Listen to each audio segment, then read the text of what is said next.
আপনাকে কে সৃষ্টি করেছেন ভাই? কি উদ্দেশ্যে? প্রথমে কি একটা বলেছে, কি উদ্দেশ্যে? আমাকে আল্লাহ পাঠিয়েছেন দুনিয়াতে নামাজ পড়তে, রোজা রাখতে, দিনের প্রচার করতে, দিনের জ্ঞান অর্জন করতে, এই তো। তা আমি একজন মেয়ের জন্য জীবন নষ্ট করে দিব কেন? আমি তাহলে আল্লাহর কাছে কি মুখ দেখাবো আর নবীর কাছে কি মুখ দেখাবো? ওখানে গিয়ে বলবো আল্লাহ আমি আমার অমুক প্রেমিকার জন্য আশেক হয়ে একদম জীবন দিয়ে দিয়েছি, আত্মহত্যা করেছি? গেছে ভাই, যাইতে দেন।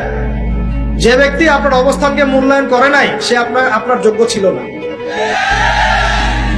এখন আপনি কি করবেন? নিজের অবস্থান উন্নত করেন, আপনার পিছনে লাইন ধরে ঘুরবে। এটাই বাস্তবতা। দুনিয়া খুব খারাপ জিনিস।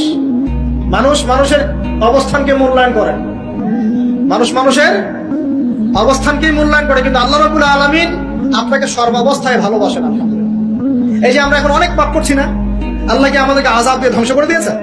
আল্লাহ পাক এখনো আমাদেরকে ভালোবাসেন, গ্রহণ করেন, অপেক্ষায়। আল্লাহ পাক অপেক্ষা করছেন কখন তওবা করবে, আমি তওবা কবুল করব। এই কখন আমার বান্দা খালি একবার বলে আস্তাগফিরুল্লাহ, আল্লাহ পাক সাথে সাথে মাফ করে দিয়েছেন।